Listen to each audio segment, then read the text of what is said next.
Just started. Okay, perfect. So we'll start then.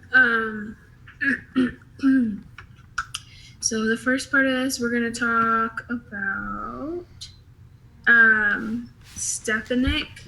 Let me see. I can't remember what his first name is. Um, I'm gonna say his name's Ned. Ned Stepanik, maybe. Yeah, I think it's Ned. Yeah. Um, so the first part of this, we're gonna talk about him. So it wants me to ask, imagine you're Merton, and it's time for your 9 o'clock or your 9 a.m. meeting with Tebbins and Harris. What position would you advocate in the meeting? Which that seems like a very general question, but so what this is talking about is, they were gonna have that meeting with Stepanek, or I don't know if it was with Stepanek or not, but I know they're gonna have a meeting talking about if they should fire him or not. Mm-hmm. And so it wants to know what your guys' position would be in this meeting. Do you think he should be fired? Do you think he shouldn't? What are your guys' thoughts? On a personal note, I don't think he should be fired. But that's just more taking a personal stand on, well, look at this guy's life, and he's been at the company, and he made one mistake. What's our, he's a good asset to the company, so I don't think you should fire him. But at the same time, you have to make sure that you're following by your policies, you're not making any exceptions, and that you make sure that everybody takes safety very seriously. So it's a tough call. Yeah. Yeah, I didn't think they should have fired him either. Yeah, personal reasons with his young family, and a lot of people seem to like him at his job.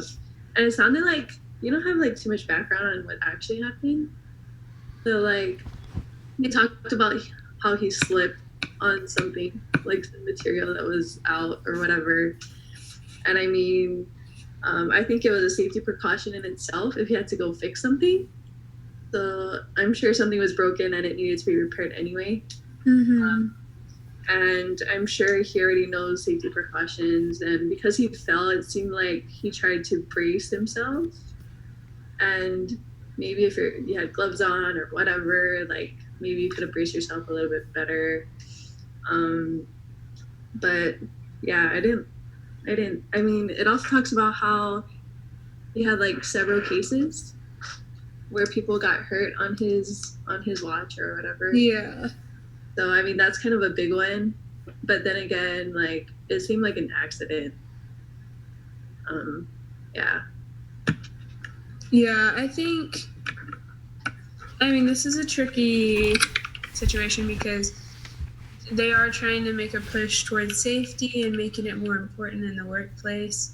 And so I think they kind of want to use him in this situation as an example to everyone else. Like, we are taking safety very seriously, and we're not going to allow for this stuff to happen anymore. But it says he was a good supervisor and that his crew is one of the best. It did say like this is his third incident, but it didn't talk about it just said that they've warned Ned several times, but he just hasn't gotten the message. But they didn't say, exactly what they did, like what type of warning it was. I don't think they should fire him. I think it should just be maybe more of a severe consequence. Like, I mean, I don't know exactly but something more serious than just don't do that or you need to be more careful, Mm-hmm. Yeah, maybe even asking him to take a paid or unpaid leave. So do you think like what he did was really serious? Do you think it was like a serious offense? Well, I think it was probably quick. He made a quick decision, and he didn't make the right decision. But I don't know. It'd be interesting to see what their outline for reformation and what their policy states and how they handle those kind of situations and what the repercussions are, because even companies in that industry, they're all different. So Yeah. Yeah. It's kind of hard to tell. I mean, it seemed pretty bad for him to burn his hand. hey, But yeah, it's kind of a tough call. He probably did act on instinct and was like, "Oh, this needs to be repaired," and didn't really think it through. Yeah. But yeah, yeah, it's kind of hard. Yeah. My headphones aren't working, so I'm gonna grab another pair. But while I'm doing that, the next question. Oh, I can't even say his last name. But do you think it's all Ned's fault? So I'll give you that question to think about. I'm gonna grab my headphones. A different pair real quick. Sorry.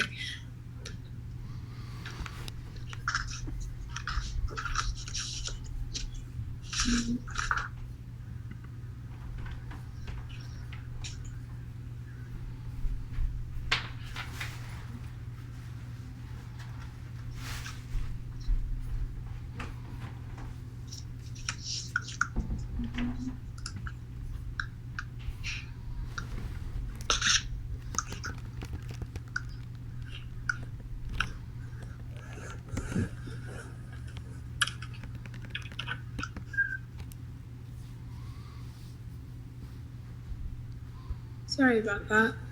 So what do you guys think? Do you think it's all his fault, or do you think they both had a place to blame? I don't think it's all his fault. I think what is his name? Carl. I think if Carl have looked at his surroundings a little bit, maybe he could have actually seen the material that was taken out and picked it up before he started working. Yeah. Then it wouldn't have happened. And I know in the reading they were talking about wearing safety gloves and things like that. So I don't know if those protect them from getting burned at all. But I mean, if it did, then of course it probably wouldn't have happened either. But I think they're both equally accountable for not taking whatever safety precautions that were in place at the time. Yeah, I agree. Step and Kick was, I mean, he ultimately was the supervisor, but Carl should have known, like he should have known that he was working too close to the pot line, and he should have looked at the loose material, and definitely I feel like worn gloves. So yeah, they both could have been more cautious about what they were doing. What do you think, Taylor?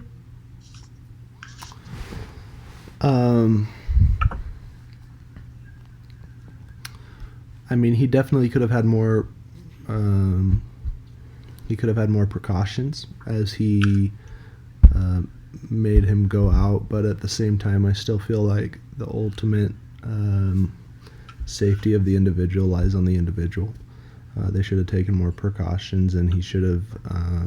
I mean, he shouldn't have been there. He shouldn't have sent him out there, but the guy, I mean, he wasn't forced to. He could have said no, and he could have taken other safety precautions. So it does lie on both of them. Yeah. What do you think some of the implications would be for like the workers, the families, and the supervisors, and the management if Ned was fired? How do you think that would have played out? I think the people would have been upset because he's very liked by everyone. And then, I mean, you'd have to spend the time and money in retraining and finding somebody else. And, I mean, it's a big process in firing somebody and bringing somebody else on, so. Mm-hmm. Yeah, I think it would send a message that safety is important to not only the workers, but even the management.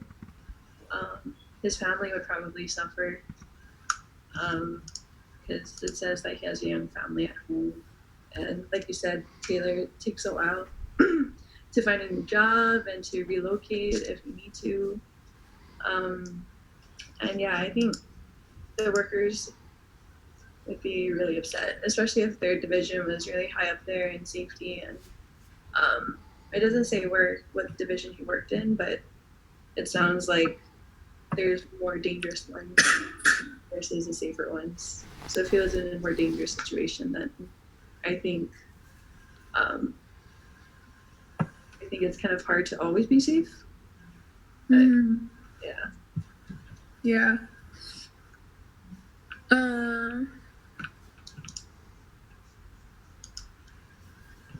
So next we're going to look at some of the data that is given to us to understand the issues for Mission Valley. So for this first part, we're going to kind of take a few minutes to go over some of the different exhibits that are given to us. So I don't know if you guys have the discussion prep pulled up or not, but if you want to be able to look at what you're going to be doing, but each of us are going to take a different part. So Taylor, if you want to take this first part, so what you'll do is you're going to compare the exhibits 3 and 7 to answer the question, when safety improves, does productivity decrease? So it says divide the total hours number for each period by the work total for the same period to figure out how many hours it takes to produce 1 ton of aluminum. So I don't know if you necessarily have to do all the math, but I mean, if you want to pull up the discussion part, the leadership part, then you can see exactly what it's wanting you to do. But I mean, honestly, just looking over at the data and finding out if safety improves, does the productivity decrease? And then just be prepared to explain the relationship between safety and productivity. Okay. And then Leslie, if you want to do this next part, which is you're gonna look at Exhibit 5 and figure out which injury numbers are improving. So which ones are going down and which ones are going up, and then categorize the types of injuries that are improving compared to the types that aren't improving, and then be ready to explain your findings. And then I'm going to look at Exhibit 6, and I'll go through the list of sample injuries and look for common themes and causes. So it says to give 10 minutes. So I'll give you some time to look over those. And then if you have questions, feel free to ask. Okay.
Okay, are you guys ready?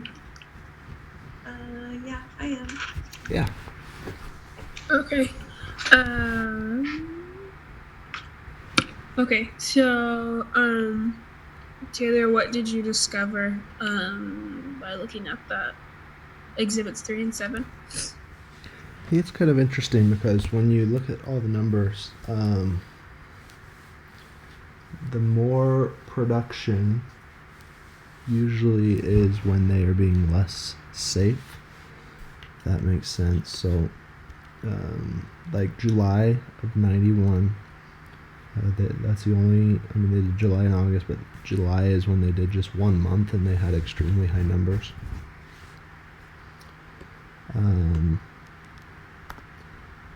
But if you look at those numbers compared to the other years, they would have produced more than any of the other years if they kept on track with that. But they had the most injuries. Then you can look at the year where they produced the absolute least, but the injuries are also the least.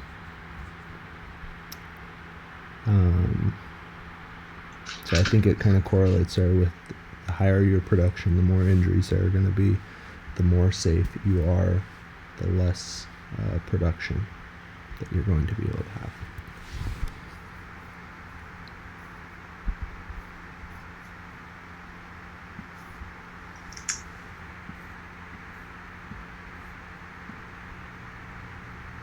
Sorry, I was on mute. Were you surprised by that?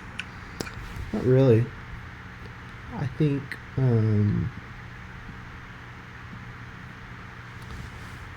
think it's kind of as expected. If you're going to put in a lot of safety precautions, or I mean, safety takes time. There's a lot of different mechanisms and things you have to put in for safety. There's a lot of training. There's a lot of different things and added things they're going to have to do that takes more time, but they do it to be safe. Maybe it's they have to wear a harness in certain situations. Maybe they have to go and put on a different kind of shoe. Maybe they have to do all kinds of different stuff, which is going to decrease your production. So it's kind of as expected.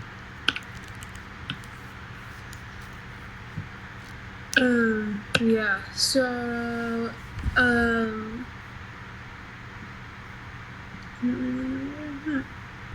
Leslie, what did you find? So I guess over time it's actually gotten a lot better compared to when they first started out. I think it was 1987. So a lot of the numbers on every single category dropped like dramatically. So there's two categories: contributing conditions and contributing action. So the conditions are more like what the workplace can improve on. So it has things like hazardous attire, protruding objects, hazardous arrangements, congestion. And so it's kind of things that the company can help avoid, or with money, I guess.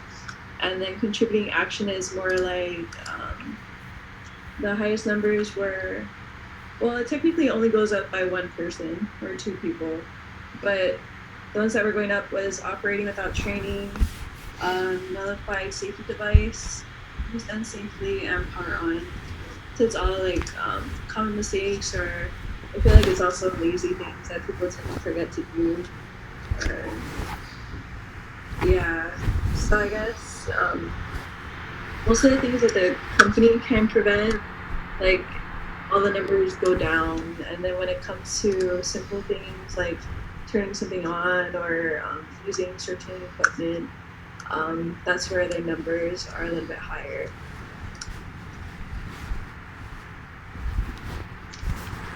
Yeah. And like the exhibit 6, which is the one I was looking at, it was the sample, so it gave me like injuries that happened and kind of gave me a little bit description of what happened. And I noticed that too, that like it was a good majority of these, like it's he missed a step or he slipped, lost footing. Um, did like it was mainly like the employee that like I don't want to say fault, but I mean it's like he's the reason like it happened. It wasn't really like due to like mechanical error or something. Like there are a few that like I don't know, something fell on him or whatever. But a lot of them are because they weren't paying enough attention to it. So I feel like the company has done a good job at like making the overall environment better.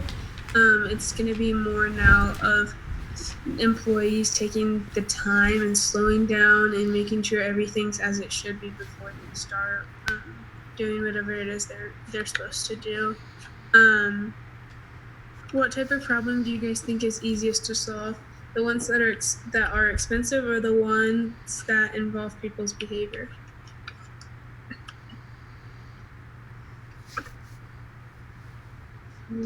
Behavior. I think it's easy to fix things, whether it's, I think, change their pedestrian lanes and things like that. It's kind of harder to change the way people feel about certain things. I think one of the main problems is you kind of don't realize the effect safety has until something happens. Like if someone you knew texted and drove and got into an accident, you're probably more likely not to do it versus nothing's ever happened to you and you texted people a million bajillion times and nothing happened. Yeah, and it's kind of hard to influence someone's behavior unless they have some kind of incentive or that personal tie to it. Yeah. Taylor, what do you think? I think it really depends. I think obviously it is easier to fix things that are smaller and easier to handle. Behavioral issues like, well, you need to have a harness or you need to add these extra safety precautions. Sometimes those are easier, but sometimes those are also harder. It depends on the person, circumstantial. Sometimes you just get really stubborn people that are used to doing something some way, and it doesn't matter how many times you tell them they're not going to wear or they're not going to take the extra safety precautions, regardless. But I think for the most part, you can just implement as many things as you possibly can and show how important it is and fix the little behavioral issues. It's going to be a lot easier if you are able to fix those than it would be to wait until something catastrophic happens. Yeah, and you talked about people being stubborn and just doing it the way they want. And in here, I'm trying to find out where it was. It talked about one of the guys. I really want to find it. I don't know if I can. Oh yeah, one of the guys is talking about how like the jobs that they're doing, they're tough and it's real work, and you need to be mentally tough for it, and the job takes guts and skill, and like people get hurt. That's kind of just how it is. And like he said, danger is like a rite of passage. And so to him, I feel like it's people with that mentality, it's hard to talk to them about safety because they're like, oh, like it's a dangerous job, get used to it, instead of it's a dangerous job, but let's see what we can do to make it safer. I think it's just going to be difficult to try and get people to change when they have that mentality. Do you guys have any ideas of what you can do to try and help people change that do have that mentality? I think if you really stress the importance of it and help them understand, just say, hey, this isn't optional. You need to do this if you want to keep your job. This is what you have to do. We have to implement these safety procedures. If you don't give them an option and you say, regardless of how you feel about it and your personal beliefs, in this workplace, we have to implement these safety procedures, whether you like it or not. And if you don't, here are the repercussions, and this is what we're going to do as a. I mean, this would be your consequence. So I think it's just not giving them an option, especially for those that are stubborn. Yeah. Yeah, I think that would definitely help. And I think in her plans for the future, she was talking about training leaders, and she also talked about, what was it, like um, holding events on safety. Oh, establishing safety recognition program awards and dinner based on performance improvement. So I think maybe that could be a good incentive, but at the same time, I don't think that would change people who are in that mentality where we've been doing this for a long time and this is how we do it. So I think Taylor's way would be a lot more productive and hit those people in a way where it's more assertive. Yeah. Yeah. What challenges do you think Mission Valley has up? What challenges do you think Mission Valley is up against?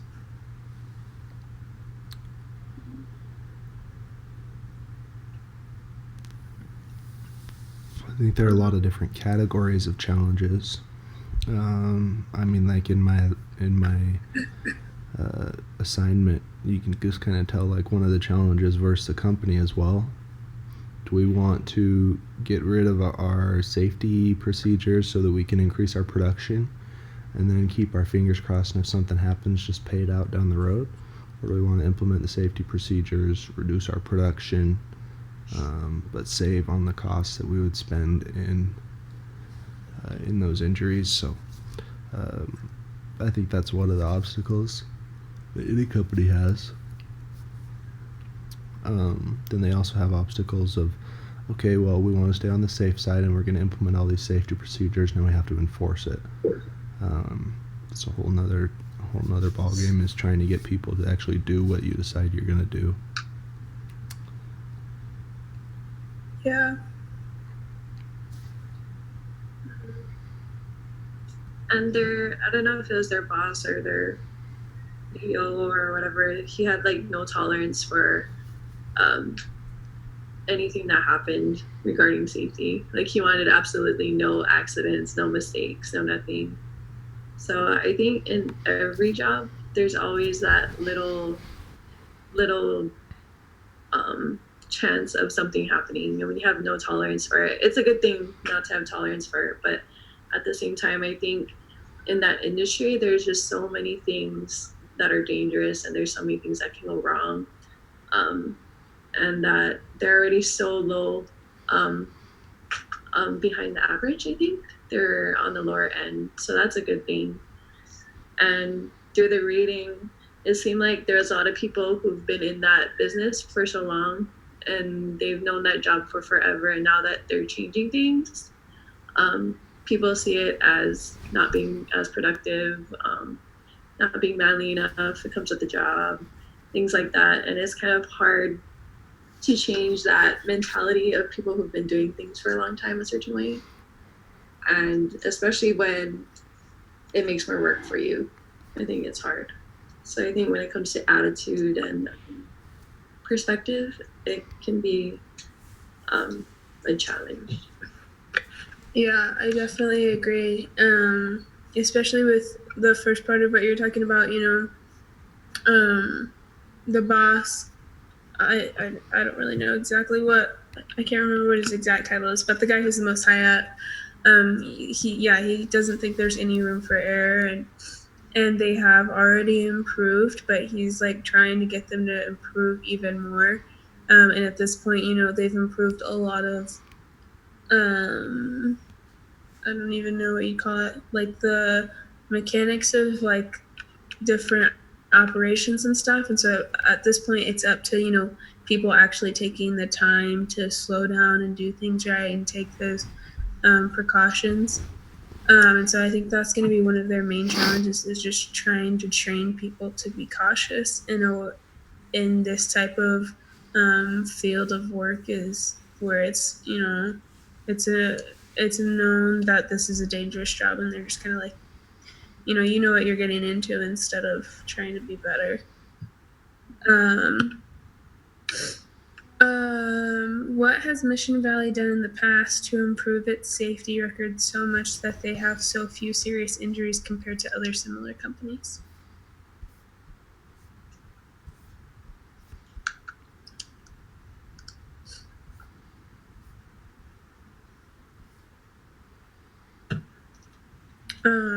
One thing I think they've done is when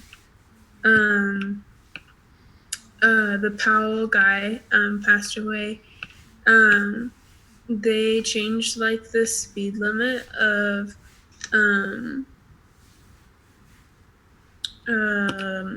can't even think of what they're called.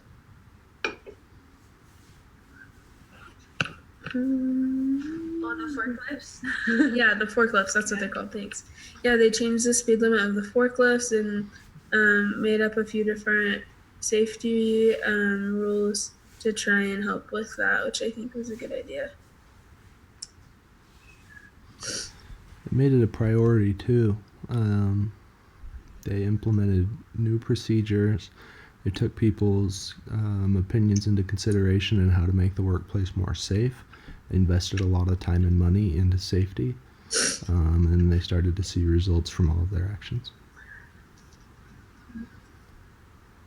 And then they had things like the whole pedestrian and vehicle lanes after that huge accident where someone died.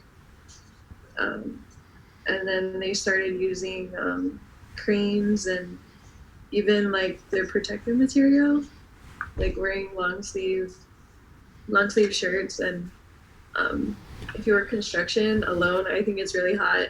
We have lots of construction here, like daily. It's so irritating. But yeah, I can imagine like working in high temperatures with a whole suit on, and it's already hot. But at the same time, it lowered their numbers dramatically.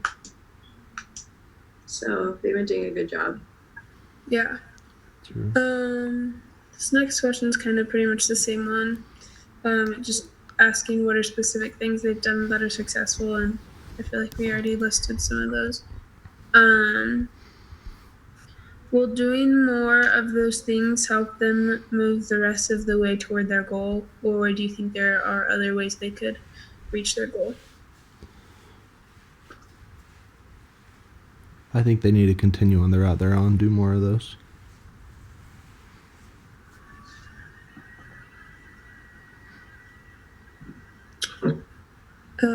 Yeah, I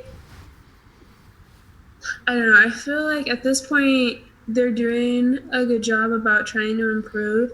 And sometimes I feel like if you're doing something over and over and you're, sometimes you just need to find something else to improve a little bit more. But I'm not sure what that could be.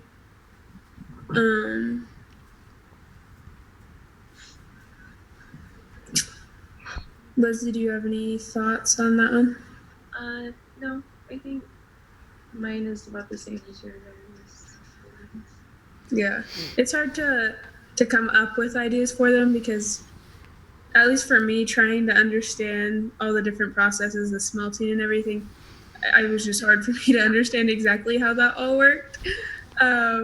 So it's kind of hard to come up with specific ideas for them to be safer.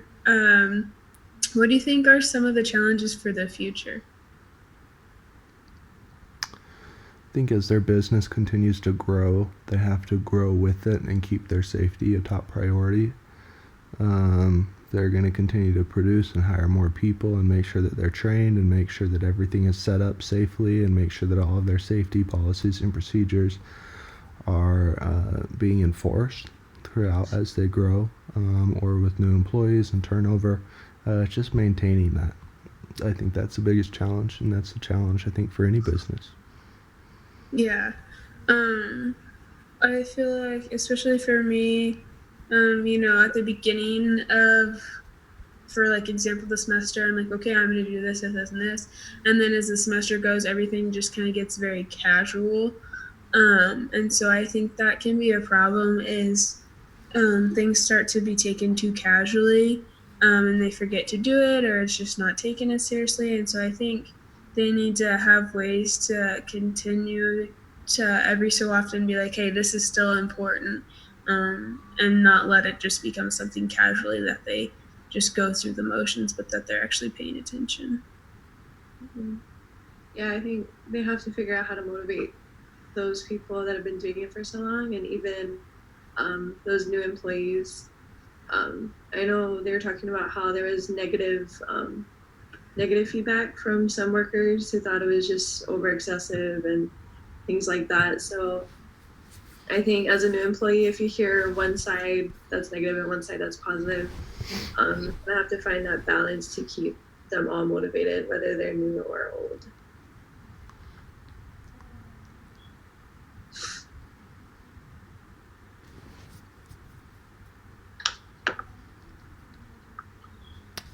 I think, is your mic muted, Sam? Sorry. Yeah, so I said, what are some things you think would motivate workers to want to be safer? Incentives. I know that if I'm an employee and my department gets a bonus or an annual safety bonus if nobody gets hurt, then I guarantee I'm going to be making sure everybody in my team is following all of the safety precautions. Yeah. Mm-hmm.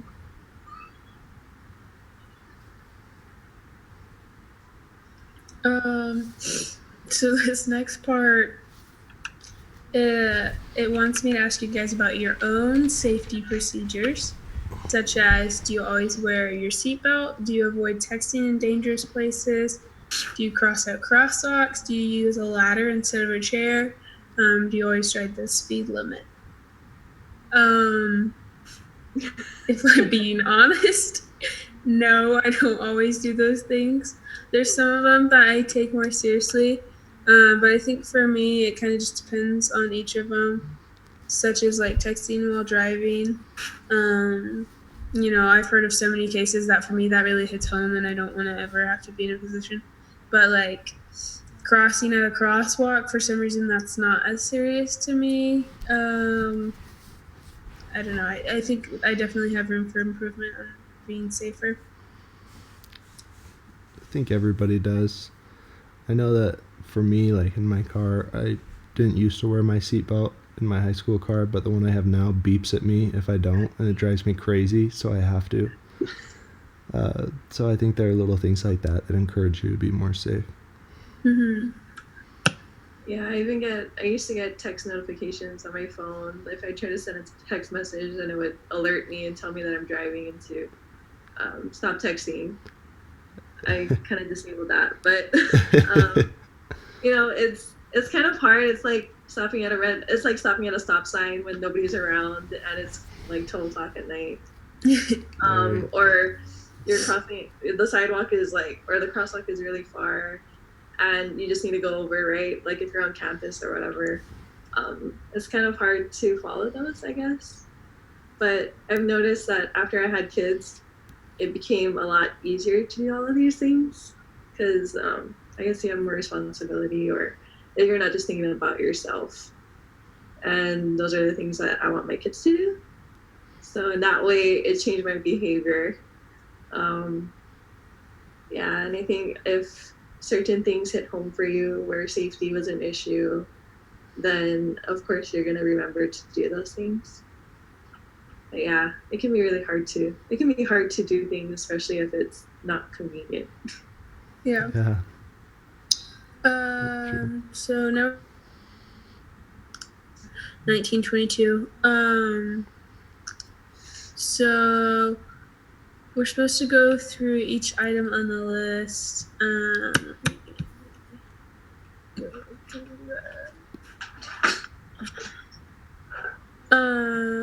And then which ones on this list do you think will help get the company to its goal? and which ones do you think won't help as much?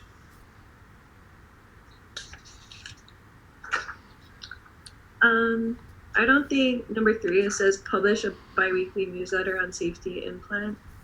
I feel like some people will look at it, but very rarely will they stop and read the whole entire thing, especially if it's just something you're posting up around your job. Yeah. I think it would be more effective if you actually have people sit down at a meeting or with their supervisor and make it mandatory. That way they would actually read it. But other than that, I think that one is kind of it's a good good thought, but I'm not sure if it would reach them in the way that they need it to be. Yeah, I totally agree. I saw that one and I was like, if I really think about it, I don't know how often I would actually read a newsletter. Yeah, it's just something that would take time, and yeah, I just don't know, especially in that type of workplace, how often people are gonna want to take the time to do that. But yeah, I mean, I think it's a creative idea. Taylor, are there any that you think could be added? I think some of those are really good ideas. None that come to mind that we could add, but like the safety recognition program would be very effective, and then the implementation of recommendation on falls and training for supervisors and operators. I think they have some good ideas in there that, as long as they're implemented correctly, would be very helpful. Yeah, I think probably the one that I think really would be really great is the recognition programs, awarding people based on their performance. I think that definitely motivates people for sure. Now we're going to brainstorm some ideas for how to change culture and attitudes about safety. You could hold on.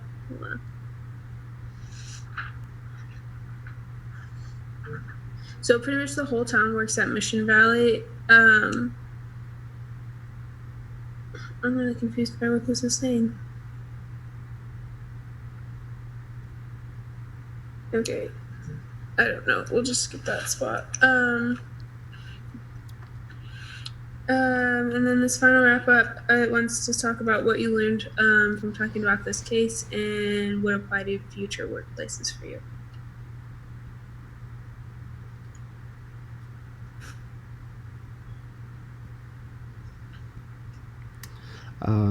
I just learned basic safety things, how to implement safety in a workplace. There's a lot of good ideas that it talked about, and I think it's definitely good to know. I think a lot of work goes into coming up with safety ideas. So I would hate to be that person to make all of these rules and nobody follow them. It's kind of a waste of my time, a waste of everybody else's time, especially when that person is looking out for your safety and your well-being. I think that made me kind of think about following the rules a little bit better. Yeah. Okay, so I think we've reached our time limit. So we'll close on that. And then I know the doohickey problem is due on Monday. So we'll just go over that real quick. I know you guys did it last time, so if you want, I can put the paper together and we can do what we did last time and just do like you would take safety precautions and then Taylor would take the one that we talked about last week. Yeah. And then I can take the one that we did for the first part of this section. And then I think I can have it done by whenever you guys can get it to me. I can put it together and hopefully get it done by Sunday night. And then maybe I'll open like a Google sheet, and then you guys can look over it, add anything that you want to add, and then when you guys are done, I can just submit it. Yeah. Yeah. I think that works sounds great. Good. yeah, just make sure we go over the rubric this time so we can figure it. But yeah, that sounds No good. If we all just kidding. talk about everything that we were the leader over, and take that section. Do you guys know if you need? I haven't used Google Sheets in so long. Do you guys know if you need to have an actual Google email to do it? I know I have one, but I do you think guys have so. Gmail accounts? Yeah. If everyone just wants to text their Gmail, then you can send it to us. Okay. That sounds great. Okay. Awesome. Sweet. Alrighty. Well, I think we're good.